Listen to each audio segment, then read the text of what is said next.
இலங்கையில் வந்து ஒரு சின்ன கடை தான், நல்ல சின்ன கடையில் நல்ல வியாபாரம். நிறையா சிங்களவங்க எல்லாம் ஒரு மேலே பிரியமாக இருப்பாங்க. அங்கே அங்கே வந்து சாராசனாக்க ஒரு நல்ல கடை, சின்ன கடை நல்ல அப்போ நல்லா போவாங்க. இப்போ இதே ஏன் நம்ம நாட்டில் ஆரம்பிக்கூடாது, நம்ம ஊரில் ஆரம்பிக்கூடாது, நம்ம ஊர் ஜனங்களுக்கு ஏதாவது நல்ல செய்யணுமாங்கிறது வியாபாரம் அதான். ஆனால் அதே சமயத்தில் அது எல்லா செக்ஷன் ஆஃப் பீப்புளுக்கும் போய் சேரணுங்கிறது அவருடைய உயர்ந்த கொள்கை. அதனால் இங்கே வந்து நீ கீழே வந்து நீங்கள் எவ்வளோ கீழே இருந்து போனாலும் ஒரு உதாரணமாக பட்டுக்கோட்டை எடுத்துக்கிட்டிங்கன்னா ஒரு 1000 1000 இருக்கும், 1,00,000 இருக்கும். ஸோ எல்லா விதமான கஸ்டமர்ஸையும் திருப்தி பண்ணுறது அவருடைய முதல் நோக்கம். சின்ன கடையாக இருந்தால் படிப்படியாக இவ்வளோ வளர்ந்தது. ஆனால் அவர் இவ்வளோ பெருசாக இருக்குமா, இவ்வளோ பெருசாக இருக்குமா, பிரம்மாண்டமாக இருக்குமான்னு அவர் நினச்சாராங்கிறது எனக்கு தெரியல, அதை பற்றி அவர் சொல்ல. ஆனால் அவர் எப்பவுமே அவர் கற்பனையே வந்து பிரம்மாண்டம் தான், சும்மா சின்னதாக செய்ய மாட்டேன். எது செஞ்சாலும் ரொம்ப பெரிய அளவில் செய்யணும். எந்த ஒரு கோயிலுக்கு சாதாரணமாக இது மற்றவங்க செய்ய மாட்டார். எவ்வளோ பூர்த்தி பண்ண 100% நல்லா செய்ய முடியும், அவ்வளோ நல்லா செஞ்சுருவார். எதுவும் வந்து ஒரு ஆடம்பரம்னு கிடையாது, பிரம்மாண்டம்னா அது நல்லா இருக்கணும். அதே சமயத்தில் எல்லாத்துக்கும் போய் சேரணும், அதோட நன்மை எல்லாத்துக்கும் போய் சேரணும். அதுதான் அவருடைய கொள்கை. அதை முதல்ல எங்கே ஒரு திருச்சியில் அம்பீஸ் கேஃப்னு ஒரு ஹோட்டல் இருந்தது. அந்த ஹோட்டல் தான் நாங்கள் படிக்கும்பொழுது அங்கே தான் வந்து காஃபி சாப்பிடுவோம். காலையில் 5 மணிக்கு திறந்துருவாங்க. அதுலேருந்து அந்த இடத்த வாங்கி அதுலேருந்து தான் அபிவிருத்தி பண்ணதுன்னு நினைக்கிறேன். எனக்கு ஞாபகத்தில் சரியாக இருந்தால் அதான் நினைக்கிறேன். அந்த அம்பீஸ் கேஃப்னு இருந்தது. அது நல்லா இருக்குது. காலையில் காஃபி நாங்கள்லாம் 5 மணி இங்கே படிக்கும்பொழுது 5 மணிக்கு வந்து சாப்பிடுவோம், காஃபி சாப்பிடுவோம். அந்த ஹோட்டல் தான் ஃபஸ்ட்டு வாங்கி அதுலேருந்து தான் அப்புறம் அபிவிருத்தி பண்ணது. எனக்கு ஞாபகம் தான் துவைக்கிறேன். அதான் அந்த அம்பீஸ் கேப் தான் நினைக்கிறேன். அதாவது குதிச்சிடணும். நம்ம போய் ஓடுன்னா டக்குன்னு குதித்து உடனே வேலை, அதாவது அவ்வளோ குயிக்காக வேலை செஞ்சிடணும். சோம்பேறித்தனமே அவர்கிட்ட பார்க்க முடியாது. இன்றைக்கி வேலை செய்கிற நாளைக்குன்னா தெரிஞ்சிச்சு. அவர் ஏதோ ஒருத்தர் சொல்கிறோன்னா அன்னைக்கு போனால் அப்புறம் 6 மாதம் தான் இந்த வார்த்தை சொல்லுவார் அடிக்கடி. அன்றைக்கு நீ செய்யலைன்னா அப்புறம் 6 மாதம். ஆனால் இன்றைக்கி வேலை என்ன செய்யணும் அதை உடனே செஞ்சிடணும். தள்ளி போடணுங்கிறது அவர்கிட்ட வாழ்க்கையிலே கிடையாது. ஏன்னா அவர் ராத்திரி கடையை முடிச்சு 10 மணிக்கு 9 மணிக்கு மேலே போனார்னா ரூம் போனோன்னா அவர் அதுக்கப்புறம் 1/2 மணி நேரம் கழிச்சு எல்லாம் செஞ்சு அதுக்கப்புறம் கடைசியில் தான் படுக்க போவார். இப்போ ரொம்ப லேட் ஆகிடும் 11 மணிக்கு. நம்மளாம் அசந்து போயிடுவோம். ஆனால் அவர் ரொம்ப டயர்டாக இருக்குது அப்படிங்கிறத ரொம்ப டயர்டாகி அந்த மாதிரி ரொம்ப இதாக இருக்குன்னு நான் பார்க்கல. ஏதோ இதாகும், அதுக்கு தகுந்த மாதிரி காஃபியெல்லாம் குடிச்சுவார். மற்றபடி ரொம்ப செஞ்சதுனால ரொம்ப நான் அசந்து போயிட்டேன், என்னால் செய்ய முடியாது அந்த வார்த்தையே கிடையாது. அதான் இது ஒத்தி போடுறதுங்கிற வார்த்தையே கிடையாது. இன்றைக்கி செஞ்சால் இன்றைக்கி அதே மாதிரி நான் எதிர்பார்ப்பார் ஸ்டாஃபுக்கிட்டையும். நீங்கள் இன்றைக்கி செய்கிறத உடனே இன்றைக்கி செஞ்சிடணும், நாளைக்கு இங்கே ஒத்தி போடுறதே கிடையாது. அது ஒரு தாரக மந்திரம் இருக்குது. அன்னைக்கு போனால் அப்புறம் 6 மாதம் தான் இருப்பார். இந்த வார்த்தையை அடிக்கடி சொல்லுவார். இல்லை அவர் ஏன் நீங்கள் சும்மா தான் இருக்கீங்க பார்த்துக்கு வரல, இங்கே வந்து சும்மா இருக்கலாமே, சும்மா இருக்கலாம். அவர் வேலை செய்யணும்னு சொல்லலை, சும்மா வந்துட்டு போகலாமே அப்படின்னாரு. அதுக்கு முன்னாடியே வந்தார். எனக்கு இன்னும் அப்போ எனக்கு டைம் ஒத்துக்கலையோ என்னன்னு தெரில. அதுக்கப்புறம் நான் வந்தேன். நான் ரிட்டையர் ஆகி ஒரு 20 நாள் தான் வீட்டில் இருந்தேன். அப்புறம் 23ஆவது நாள் இந்த மாதிரி இங்கே வந்தேன். சரி வந்து நானாக அந்த முதல்ல கூப்பிட்டார், அதுக்கப்புறம் அவர் கூப்பிடல. அப்போ நானாக தான் வந்தேன். சரி வந்துக்கிட்டே டவுட்டாக பேசிட்டு சரி இருக்குன்னாரு. அதுலேருந்து நான் இங்கே 16 வருஷம் இங்கே இருந்தேன். நான் இந்த 16 வருஷம் நான் வீட்டிலே இருந்திருந்தா இந்த நான் ரொம்ப இதாக இருக்குது. இந்த 16 வருஷம் எப்படி போச்சுன்னே தெரியல. நான் வந்து இங்கே பார்க்க முக்கியமான என்னென்னா இவங்க இந்த பணம் எண்ணுவாங்க, இந்த கேஷ் எண்ணி இது வாங்கும்பொழுது எனக்கே பிரம்மா இருக்குது. எப்படி இதெல்லாம் செய்ய முடியுமா? அதனால் இதெல்லாம் நம்மளால் செய்ய முடியாதுன்னு நான் நினச்சிக்கிட்டேன். இதை போய் நம்மளால் செய்ய முடியுமா? அதை வாங்குவாங்க. ஒரு பில்லு வரும், டக்குன்னு ஒரு நிமிஷத்தில் 5 6 7 8 பில்லு வரும். பணம் பாருங்க, எவ்வளோ பணம் கொடுத்தாங்க, 1000 ரூபா கொடுத்தாங்களா, 500 ரூபா கொடுத்தாங்களா, இல்லை 100 ரூபா கொடுத்தாங்களா ஒரு பில்லுக்கு. அதை பார்க்கணும், இதில் எழுதியிருக்கான்னு சரியானு பார்க்கணும், இன்னும் பில்லை போடணும், அதுக்கு இதை பேலன்ஸை போடணும், டக்குன்னு போயிட்டே இருக்கணும். இதெல்லாம் பார்க்கும்போது எனக்கு சரி இது நமக்கு ஒத்து வராதியான ஒரு நம்ம ஏன் வந்தேன் அப்படின்னு நான் ஒரு 2 மாதம் போயிட்டேன். அப்புறம் திரும்பி வந்த ஒரு பாடு பார்த்தா என்ன நான் கஷ்டம்னு நினச்சேனோ அது வந்து அவ்வளோ ஈஸியாக போயிடுச்சு. அது ரொம்ப ஒரு பாசிங் டைம் மாதிரி ஆயிடுச்சு, பொழுதுபோக்கு மாதிரி ஆகிடுச்சு. அதே வேலை. அதான் அவர் அப்பவும் சொல்லுவார், நாம் எதுவுமே கஷ்டம்னு நினைக்கக்கூடாது. எந்த வேலையும் கஷ்டமே கிடையாது. நம்ம மனசு வச்சா நிச்சயம் செய்ய முடியும். கஷ்டங்கிறது கிடையாது நமக்கு. நம்ம என்னன்னா முயற்சி இல்லைன்னு அர்த்தம், அவ்வளோதான். அப்புறம் எந்த வயசாக அது நினைக்கவே கூடாது பாரு. எந்த வயசில் எதுவும் செய்யலாம்.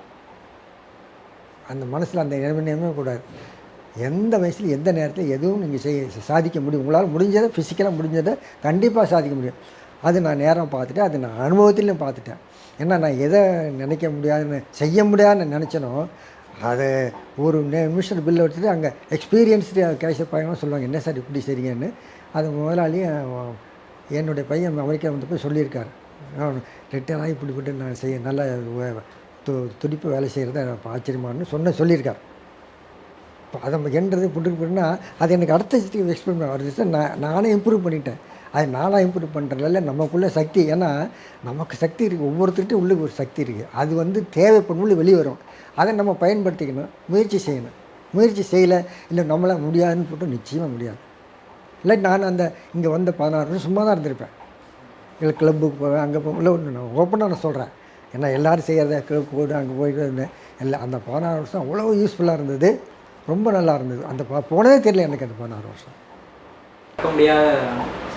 இல்லை எப்படின்னா டெய்லி ரொட்டீனில் வந்து என்னென்னா சாயந்தரம் போகும்பொழுது கடையை மூடும்போது என்ன பண்ணுவார், அந்த குழு அந்த வெளியூர்லேருந்து வருவாங்க. மன்னார்குடியில் வந்து வருவாங்க, வேதாரண்யத்தில் வருவாங்க, சிதம்பரத்துலேருந்து வருவாங்க, அரியலூர்ந்து, ஜெயங்கொண்டத்துலேருந்து பல தூரமான டிஸ்ட்ரிக்ட்லேருந்து வருவாங்க. வந்து ஒவ்வொரு குரூப்புக்கும் உட்காந்துருப்பாங்க. முதல்ல போய் நேராக கேட்பார், எங்கேருந்து வரீங்கன்னாரு. வேதாரண்யத்துலேருந்து. வேதாரண்யம் எவ்வளோ தூரம்னாரு, இத்தனை கிலோமீட்டர் இருந்தாங்க. எப்படி வந்தீங்கன்னா வேன் எடுத்துகிட்டு வந்தாங்க. வேனுக்கு எவ்வளோ காசு வந்தார், ஒரு அமௌண்ட்டை சொல்லுவாங்க, 1500 வரும்னு. உடனே பாக்கெட்டில் எடுத்து 1500 எடுத்து கொடுப்பாங்க. அப்புறம் இன்னொரு குரூப்புக்கு போவார், நீ எங்கேருந்து வந்தீங்கன்னாரு. நாங்கள் சிதம்பரத்தை வந்துருக்கோம். சிதம்பரம் எவ்வளோ ரொம்ப தூரமாச்சு. ஐம்பதா சிதம்பரத்துக்கு இந்த காட்டுமன்னார் கோயிலேருந்து இருக்கோம். இதே இது வந்து நான் ஆக்சுவலாக நடவே நான் சொல்கிறேன், இந்த ஊர் தான் காட்டுமன்னார் கோயில் இருந்தது. காட்டுமன்னார் கோயில் எப்படி வந்தீங்கன்னு மாதிரி இந்த மாதிரி நான் வேன் எடுத்துகிட்டு வந்தேன் சார். நாங்கள் 10 பேர் வந்தோம், வீட்டில் குடும்பத்தோடு வந்தாங்க. எவ்வளோ வேனுக்கு செலவுன்னாரு. போக வர 2500 வாங்க. ஒன்று 2500 எடுத்து கொடுத்துருவாரு. அதை நேராக பார்த்துருக்கேன். சிதம்பரம், காட்டுமன்னார் கோயில், வேதாரண்யம், இந்த 3 ஊர் ஆக்சுவலாக அவர் வாயால் சொன்னது ஊருன்றார். நான் கற்பனை பண்ணதில்லை. இந்த சிதம்பரம், காட்டுமன்னார் கோயில் 2 ஊரும் ஆக்சுவல் சொல்லியிருக்கேன். மற்ற அது மாதிரி நிறைய ஊரில் இந்த தூரத்து வராங்க. நைட்டு போகிறதுக்கு முன்னாடி அவங்களுக்கு 2 and 4 காசை கொடுத்துருவார். பஸ்ஸில் வந்தீங்கன்னா நீங்கள் எத்தனை பேர் வந்தீங்க? 7 பேர் வந்தாங்க. ஒரு ஆளுக்கு பஸ்ஸுக்கு எவ்வளோ மாதிரி ஏன் கேட்குறீங்க அதை நீங்கள் அப்படிங்க. அந்த அதில் துடுக்குத்தனம் வருங்க. ஏன் நீங்கள் என்ன கொடுத்துருவீங்களா? யாருன்னு தெரியும், முதல்ல என்ன தெரியாது. இல்லை எவ்வளோப்பா சொல்லுப்பா நீ அப்படின்னு. இல்லை சார் இவ்வளோ ஒரு போகிறதுக்கு வந்து எவ்வளோ 150 ரூபா 150 போக 250 ரூபா ஒன்று வரும். எத்தனை பேர் வந்துடுங்க? யாரும் சரி உடனே காசு இல்லாட்டி உடனே கேஷ்கிட்ட வாங்கிட்டு வந்து உடனே கொடுக்க சொல்லிடுவார். உடனே அவர் கொடுக்க சொல்லிடுவார். அவன் வாயடிச்சு போடுவான். கேட்டேன். அது மாதிரி அந்த நைட்டு போகும்போது அவ்வளோ பேர்த்துக்கு சொல்கிறேன். எத்தனை குழு இருக்கும் முக்கியமான உட்காந்துருந்தாங்கன்னா அவங்களை கேட்டு அவங்களுக்கெல்லாம் 2 and 4 பஸ் சார்ஜு எல்லாம் கொடுத்துருவாங்க. இல்ட்ரீட் பண்ணிட்டா அவங்க தப்பாக சொன்னாலும் பரவாயில்ல, நீ தாழ்ந்து போயிட்டு அவங்கள அது கன்வின்ஸ் பண்ணி நீ அவங்களுக்கு வியாபாரம் பண்ண பாரு. எக்காரணம் உண்டு அவங்கள்ட்ட போய் கோவப்பட்டு அதுபட்டு அவமரியாதை கஸ்டமர் நம்ம எல்லாம் வெளியே சொல்லுவோம், கஸ்டமர்ஸ் தான் கடவுள்னு எல்லாம் சொல்லுவாங்க, வெளியெல்லாம் பேசுவோம். ஆனால் உண்மையால் நேராக பார்க்கறது வந்து இவர் தான். கஸ்டமர்ஸ் தான் கடவுளாக நினைக்கிறது. கடவுளாக இல்லாட்டியும் கஸ்டமர்ஸ் எல்லாம் நம்ம வாழ்கிறோங்கிற ஒரு கருத்து, ஒரு ஆழமான கருத்து. வெளியே பல பேர் சொல்லுவாங்க கஸ்டமர்ஸ் கடவுளாக நினைக்கிறேன் அப்படி இப்படின்னு. ஆனால் உண்மையான ப்ராக்டிக்கல் நம்ம நேரடியாக பார்க்கறது அவர்கிட்ட தான். எக்காரணம் கொண்டும் கஸ்டமர்ஸ் இருந்தால் நீ என்கிட்ட சொல்லு, இல்லை வேறு யார்கிட்டே சொல்லு, கஸ்டமர்கிட்ட இல்லாட்டியே வந்து இருந்து சொல்லு. அதுக்கு தான் நிவாரண முடியும். நீ டைரெக்டாக போய் கஸ்டமர்ஸை இல்ட்ரீட் பண்ணவே கூடாது. காலையிலேருந்து சாயந்தரம் வரையில் நீங்கள் வேலை செஞ்சாலும் கஸ்டமர்ஸை நீ இல்ட்ரீட் பண்ணக்கூடாது. ஆனால் ஒரு ஸ்டாஃபுக்கு நல்லா செஞ்சார். ஸ்டாஃபுக்கும் எவ்வளோ ஒரு ஆள் பண்ண முடியுமோ ஆரம்ப காலத்தில் நிறைய கொடுத்தாரு. இந்த சாராஸ் வந்திருப்பார் தான் வந்து கிராமத்தில் உள்ள நிறைய பேருக்கு நல்ல வேலை கிடச்சிது. அதுக்கப்புறம் அதுக்கு மேலே இந்த தெருவில் எத்தனையோ கடை வந்துருக்குது. அதுக்கப்புறம் தான் வந்தது. இது நல்ல ஒரு சேலரி கொடுக்குறதுங்கிறது ஒரு கிராமத்தில் சாதாரண படித்து முடிச்சிட்டவனுக்கு வேறு வேலை திடீர்னு போய் எங்கேயும் கிடைக்காது. +2 முடிச்சுவேன், இல்லை டிஸ்கண்டினியூ பண்ணுவேன், ஃபெயிலியர் ஆனுவேன். இவங்கெல்லாம் கிராமத்தில் இருந்தாங்கன்னா அப்படியே போய் வீணாக போயிடுவான். ஸோ ரொம்ப பேர் வந்து எப்படியும் ஒரு 700-800 பேர் வருஷத்துக்கு வருவாங்க. அவங்க இங்கே ஸ்டாஃப் வேலை செய்கிறாங்க. அவங்கெல்லாம் சாதாரண கிராமத்துலேருந்து வந்தவங்க தான். அடுத்த வேலைக்கு என்ன பண்ணுறாங்கிற மாதிரி இருக்கிறவங்களாம் நிறைய பேர் இருக்காங்க. ஸோ அவங்களுக்கெல்லாம் வேலை கொடுத்து அவங்களுக்கெல்லாம் வாழ்வாதாரத்தை உண்டாக்குறது வந்து நான் சாரதாஸ். அதில் சந்தேகம் இப்போ இல்லை. அதோடைய நோக்கம் வந்து நாம் வந்து குறைச்சி கொள்முதல் விலையை நல்லா அடித்து உற்பத்தியாளர்கிட்ட வாங்கி விற்பனையாளருக்கு அவங்க கஸ்டமர்ஸுக்கு ஓரளவு நியாயமான விலையில் கொடுக்கணும். இப்போ நீங்கள் எடுத்துட்டா இப்போ வாரணாசி சேலை இருக்குது, காஞ்சிபுரம் சில்க் இருக்குன்னா இவங்க தறிக்காரன்ட்டே போய் வாங்கிடுவாங்க. தறிக்கார்ட்ட இந்த டிசைனும் கொடுத்து செய்யினா அப்போ வெளியேக்காரன் 5000 ரூபாய்க்கு வாங்குற இவங்க வந்து 3500 வாங்குவாங்க. இதுலேயே வந்து ஓரளவு லாபத்தை வச்சு பார்த்துருவாங்க. அவங்க மற்றவங்களாம் வாங்குறது 5000 ரூபாய் வாங்கி அதுக்கு மேலே வச்சு 1000 ரூபாய் வாங்குவாங்க. ஸோ இந்த டிஃப்ரென்ஸ் எவ்வளோ இருக்குது நமக்கு. ஏன்னா உற்பத்தியாளர்கிட்ட வாங்கும்போது அடித்து குறைச்சி வாங்குவாங்க. அதே மாதிரி காசி பனாரஸ் எல்லாம் போவாங்க, அதுக்கே தனியாக செக்ஷன் இருக்கு. பனாரஸில் அங்கெல்லாம் போய் பனாரஸ் ஏரியெல்லாம் நம்ம அங்கே வந்தால் நீங்கள் பார்த்தாங்கன்னா இந்த சுடிதார்லாம் 1900 2000 இருக்கு. இதே மாதிரி இங்கே மற்ற கடையில் வைக்கும்பொழுது இது டிஃப்ரென்ஸ் ரொம்ப இருக்கும். 30% 40% டிஃப்ரென்ஸ் இருக்கும். ஆனால் இவர் அந்த இதெல்லாம் எடுக்கணும், எல்லாத்துக்கும் கிடைக்கணும் அப்படிங்கிறதுல டாப். அதிக பணக்காரனுக்கு சரி, கீழே லோயர் ரங்கு சொசைட்டியில் இருக்கவங்களும் சரி, கஸ்டமர்ஸுக்கு எல்லாம் திருப்தி பண்ணுன்ற மாதிரி செஞ்சார். ஒரே கொடைக்கல். ஏன்னா சின்ன 60 ஆரம்பிக்கும், ரொம்ப சின்ன 69 ஆரம்பித்தாங்கன்னு நினைக்கிறேன். 69 ரொம்ப சின்ன கடையாக இருந்தது. அதாவது பெரிய நாள் ஆக கஸ்டமர்ஸ் வர ரொம்ப பெருசாகணும். அப்போல்லாம் வந்து தீபாவளிக்கெலாம் நீங்கள் வந்து பார்த்திங்கன்னா 2 மாதம் வந்து க்யூ நிற்கும். இந்த கடையிலேருந்து தெப்பக்குளம் வரையில் அந்த தெப்பக்குளம் அது வரையில் க்யூ நிற்கும். அப்போ கொஞ்சம் அந்த கெப்பாசிட்டிக்கு ரொம்ப குறைச்சல், ஏரியா வந்து ரொம்ப குறைச்சலாக இருக்குது. அப்போ அதுக்குள்ளே வந்து ரொம்ப பேர் இல்லை. இப்போ வந்து கொஞ்சம் ரொம்ப பெருசாகிடுச்சு. ஒரு 15 நாள் தான், 15 நாளுக்குள்ளே அவ்வளோ விற்று தருவாங்க. ஆமாம், அவர் வந்து என்னென்னா வியாபாரம் சம்பாதிக்கிற மட்டும் நோக்கம் இல்லை, சம்பாதிக்கணும், அதே சமயத்தில் ஒரு சர்வீஸ் மாதிரி இருக்கணும். அதுதான் அவர் இது. ஏன்னா அவர் வெளியிலலாம் எவ்வளோ சுத்தம், நம்ம வெளியில் போய் பெங்களூர் போகிறாரு, அப்புறம் வராரு, அங்கெல்லாம் எப்படி வியாபாரம் பண்ணுறாங்கிறது இவர் அவ்வளோ கற்றுக்கிட்டு வந்து செய்வார். தான் மட்டும் ஆனால் அவருக்கு எப்படி இந்த மாதிரி இவ்வளவு தூரம் பெருசாக கிராண்டாக பண்ணணுங்கிறத பற்றி அது ஐடியாவை பகிர மாட்டார் சொல்ல. ஆனால் நான் ரொம்ப நிறைய பேர் கிராமத்தால் போய் சேரணும், நம்முடைய சேவை வந்து சேரணுங்கிறது முக்கியமான இது. ஏன்னா நீங்கள் பார்த்தீங்கன்னா நீங்கள் ஒரு 100 பேர் அங்கே நீங்கள் எடுங்க, இங்கே வியாபாரிகள் பார்த்தீங்கன்னா இது கஸ்டமர்ஸ் பார்த்தீங்கன்னா அதில் 70 பேர் கிராமத்துலேருந்து வர்றவங்க தான். இதை நம்பி வருவாங்க. சாரதாஸ் போனால் எல்லாம் இருங்க, ஒரு குடைக்கீழே எல்லாங்கிற மாதிரி ஒரு ரூஃபில் வந்து எல்லா கடையும் பெரிய கிடைக்கும். 1 லட்ச ரூபா சேலை கிடைக்கும், 50,000 வரைக்கும் கீழே வந்து மேலே வந்து எல்லாத்தையும் திருப்தி பண்ணுற மாதிரி இருக்கும். அதுதான் அவருடைய நோக்கமே. எல்லாத்துக்கும் இங்கே வேறு இங்கே வந்துட்டால் வேறு எங்கேயும் போகக்கூடாது. எல்லாம் நமக்கு வேண்டிய தேவை பூர்த்திக்கு குடும்பத்தில் ஒரு கல்யாணம்னா கல்யாணத்துக்கு நிச்சயமாக கண்டிப்பாக சாரப்போம். ஒரு ராசி கைராசியானன்னு சொல்லுவாங்க. அந்த நம்பிக்கை ஜனங்கள்கிட்ட இருக்குது. அங்கே போனால் நல்லபடியாக நடக்கும், எல்லாமே நல்லபடியாக நடக்கும். ஒரு கல்யாணத்துனா வந்து பத்திரிக்கை வந்துட்டு வேணும், ஒவ்வொருத்தரும் நீங்கள் பத்திரிக்கை வச்சுட்டு போவாங்க. எல்லாம் துணியெல்லாம் எடுத்துகிட்டு இங்கே முதலாட்டியோ அங்கே கொடுத்துட்டு போவாங்க பத்திரிக்கை. அந்த ஒரு நம்பிக்கை, நல்ல ஒரு சுப காரியங்கள் அவ்வளோ நல்லா நடக்கும். இங்கே போயிட்டு வந்தால் நல்லது நடக்கும். எல்லாம் ஸ்கூலில் சேர்றது, பிள்ளைங்களை சேர்றது, கல்யாணம் ஆகிறது, எல்லாமே அவ்வளோ ஒரு ஜனங்களை அசைக்க முடியாத நம்பிக்கை. எப்படி எங்கள் சாஸ்திரத்தில் சாரதாம்பாள் கோயில் மாதிரி, சாரதாம்பாள் கோயில் பெரிய கோயில் இருக்குங்க ஒரு இது. அதே மாதிரி சாரதாசன் அடுத்த பேர் உள்ளது இந்த ஸ்தாபனம் தான். இது ஒரு பெரிய ஜனங்களுக்கு ஒரு பெரிய கோயில் மாதிரி தான். எந்த நேரம் ஏன்னா நீங்கள் வந்து எவ்வளோ பேர் வந்தாலும் உள்ளே உட்காந்துக்கலாம். அவ்வளோ பேர் வந்து உட்காந்துட்டு எல்லா விதமான துணிமணிகளும் கிடைக்கும், உங்களுக்கு வேண்டிய ரகம் எல்லாம் கிடைக்கும் இங்கே. அது மாதிரி அதே மாதிரி இப்போ ஆர்டர் கொடுப்பாங்க. இப்போ சில பேர் பெரிய பணக்காரங்களாம் 3 லட்சம் 2-4 லட்சத்துக்கு இந்த ஜரியை போட்டு நிறைய ரிச் போட்டோன்னா அதுக்கு ஆர்டர் எடுத்து காஞ்சிபுரம் அங்கே திரும்பணும். அல்ல சார் உங்களுக்கு வேண்டியவங்க தறியெல்லாம் இருக்குது, அதன் மூலம் வரவழைச்சி கொடுப்பாங்க, செஞ்சு கொடுப்பாங்க. இல்லை அவர் அங்கேருந்து சிலவங்க இப்போ ஒரு சின்ன கடை தான் இருந்தது. அப்போ இங்கே வந்து எப்படியா இந்தியாவில் நம்ம ஊரில் நம்ம ஆரம்பிக்கணும், நம்ம ஊரில் ஏதாவது ஆரம்பித்து நம்ம பீப்புளுக்கு ஏதாவது சர்வீஸ் கொடுங்க. அதை வேலை வாய்ப்பு 2 இருக்குது. இப்போ எங்கே இவ்வளோ எவ்வளோ பேருக்கு வேலை வாய்ப்பு கொடுத்தாங்கட்டு 800 இப்போ இங்கே இப்போ 600-700 பேருக்கு மேலே 800 பேர் வேலை செய்கிறாங்க. அவங்கெல்லாம் +2 படித்தவங்க இருக்கா, எல்லாம் SLC ட்ராப் எல்லாம் இருக்குது. எல்லாத்துக்கும் வேலை கொடுத்து அவங்களுடைய வாழ்வாதாரத்தை கிராமத்தில் வாழ்வாதாரம் எங்கே இப்போ எங்கே அப்படின்னா நான் சாரதாசில் வேலை செய்கிறேன். நீங்கள் கிராமத்தில் போய் பார்த்தீங்கன்னா ஒரு 50 பேரில் 100 பேர் எடுத்திங்கன்னா அதில் 10 பேர் 12 பேர் சாரதாசில் வேலை செய்கிறாங்க. இந்த அளவுக்கு ஒரு அதிகமான ஒரு சம்பளமும் அதிகமான சலுகைகளும் வேறு எங்கேயுமே அது வரையில் சாரதாஸ் ஆரம்பிக்க வரலும் கிடையாது. அதுக்கப்புறம் தான் அவங்களுக்கெல்லாம் அந்த நல்ல ஹை சேலரி நல்ல போதுமெல்லாம் கிடைச்சது நான் நினைக்கிறேன். அந்த அளவில் ஒரு கிராம பொருளாதாரமே வந்து ஓரளவு முன்னேறுன்னு கண்டிப்பாக சொல்லலாம். இளைஞர்கிட்ட ஒரு படிச்சுட்டு அவன் படிக்க முடியாத என்ன பண்ணுவான், ஊரை சுற்றிக்கிட்டு இருப்பான், அவன் வாழ்க்கை வீணாக போயிடும்.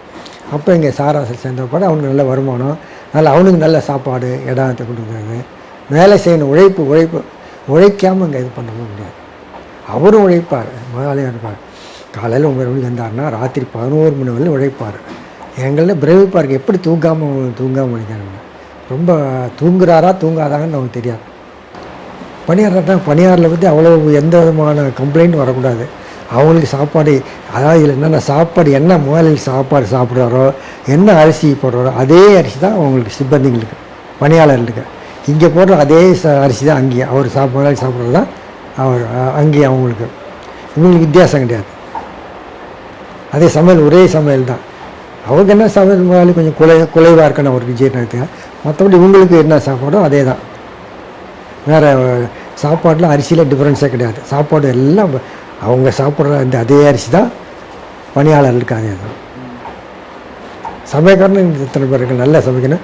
கம்ப்ளைண்ட் வந்தால் உடனே தூக்கிடுவார். ஏதாவது சாப்பாட்டில் குறை இருந்தான்னா அவன் பிடிக்க எல்லாத்தையும் நீக்குவார். நல்லா சமையல் இருக்கணும். அதே மாதிரி சாப்பாடு போடுறது அவன் திருப்தியாக போடணுமா, வேணுங்கிறது வேண்டாதவொன்னு இங்கே கிடையாது. இந்த ரொட்டீன் உண்டுன்னா அப்படிதான். காலையில் எழுந்திரிச்சி காலையில் எழுந்திரிச்சி எல்லாம் முடிச்சுட்டு சாப்பிட்டுட்டு அவர் கட்டின பில் காலையில் எழுந்திரிச்சு பில் எல்லாம் செக் பண்ணி பார்ப்பார். பில்லு இல்லை கையெழுத்து போடுறது, கையெழுத்து போடுறதுனா காலையில் அது செய்வார்.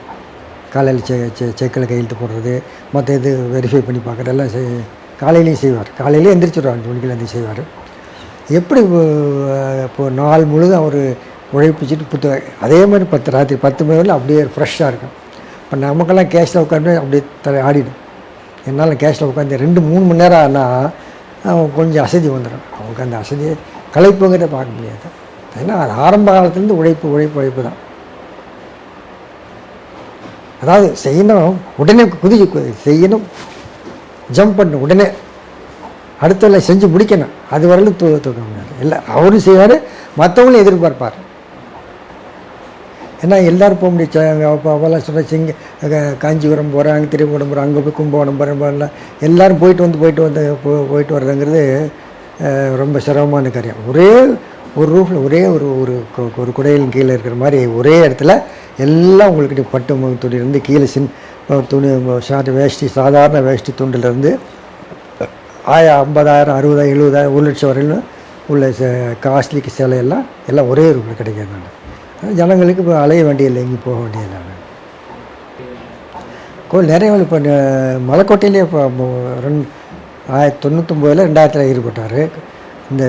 இந்த மலைக்கோட்டை கும்பாபிஷேகம்னா சாதாரணம் இல்லைங்க. வேறு கோயில் பண்ணலாம், மலையில் இருக்கிறது. இது சாரம் கட்டு பெருசாக தான் போகணும். அது சாரம் கட்டியில் அவருக்கு என்னென்னா அவர் சொல்லிட்டார், ஒரு காயம் கூட ஏற்க ஏறக்கூடாது. ஒரு சின்ன அது மாதிரி போட்டு நீங்கள் எவ்வளோ நாள் இந்த சாரம்னா தெரியுமில்ல உங்களுக்கு, அந்த சுற்று கட்டுறது மேலே அந்த மூங்கிலால் கட்டி அது மேலே ஏறுவாங்க. அது உயரத்துலேருந்து கீழே அந்த இடத்துல ஒன்றுமே இருக்காது, கீழே பாறை தான், உளுந்தானே போச்சு. ஸோ அது எந்த சேதாரம் இல்லாமல் பார்க்கிட்டே என்னென்னா அந்த கல்லுக்கு நடுப்புற நிறைய செடியெல்லாம் முளைச்சிருந்தது. ஸோ அதெல்லாம் எடுத்துகிட்டு அது கெமிக்கல் ட்ரீட்மெண்ட் கொடுத்தாரு. நிரந்தரமான 100 வருஷத்துக்கு 150 வருஷத்துக்கு ஆசிக்க முடியாது. பூசு மூலம் அதை செஞ்சார். சாரம் போடுறது அதில் ரொம்ப கேர்ஃபுல்லாக இருப்பார். டெய்லி கேட்பார், என்ன பண்ணீங்களா, என்ன செஞ்சீங்களா, டெய்லி எங்கள் வேலை வரும்பொழுது. ஏன்னா ஒருத்தர் கூட காயப்படக்கூடாது. விழுந்து அவ்வளோதாங்க. நீங்கள் மேலேருந்து அந்த சாரம் அவ்வளோ இருந்து கீழே பாறை விழுந்தால் நிச்சயமாக உயிரை தான் ஒன்று பண்ணு. ஆனால் ஒரு சேதாரம் இல்லாமல் செஞ்சு முடித்தார். அது ஒரு பெரிய சாதம். ஏன்னா இங்கேருந்து தூக்கிட்டு போன எல்லா சாமானும் தூக்கிட்டு போன கும்பாபிஷேகம் அவ்வளோ செஞ்சார். வருஷாபிஷேகம் ஒவ்வொரு வருஷமும் ஒரு அபிஷேகமான அது எல்லாம் செஞ்சார். நிறையா எத்தனை கோயிலுக்கு செஞ்சாருங்கிறது அவருக்கே தெரியாது. எத்தனை கோயில் தான் செஞ்சாங்கிறது அவருக்கே தெரியாது. உதாரணம் சொன்னால், நான் ஒரு நாள் இந்த திருவள்ளரைக்கு போட்டேன். திருவள்ளரையில் பெருமாள் கோயில் தான் இருக்குது, பக்கத்தில் ஒரு சிவன் கோயில் இருக்குது. நான் போயிருந்த ஒரு கோயில் போகும்போது சிவன் கோயிலில் ஐயர் தண்ணியை ஒரு ஃபர்லாங் தூரம் இருக்கும் தூக்கிட்டு வந்து அபிஷேகம் பண்ணுறது, மற்ற வர்றவங்களுக்கு தண்ணி குடிக்கிறது கொடுக்குறது. ஏன்னா அந்த ரொம்ப காடு மாதிரி இருந்தது. அப்போ நான் போய் பார்த்தேன், என்ன சுவாமி எவ்வளோ தூரம் நீங்கள் தூக்கிடுவீங்க? டெய்லி இப்படி தான். நான் ஆமாம் சார், ஒரு ஃபர்லாங் தூரம் போயிட்டுருக்கேன், அங்கே தண்ணி குடிக்கிறது ஒன்றும் இல்லை. நீ அப்படியானார். சேட்டு அப்புறம் சொன்னேன், இந்த மாதிரி இருக்குன்னு முதலாளிகிட்ட சொன்னேன். இந்த மாதிரி சார், இந்த மாதிரி அந்த திருவள்ளரையில் சிவன் கோயில் ஒன்று இருக்குது, இந்த மாதிரி இருக்குது, குடிக்கிறதே தண்ணி இல்லை, அவங்க ரொம்ப கஷ்டப்படுறாங்கண்ணே.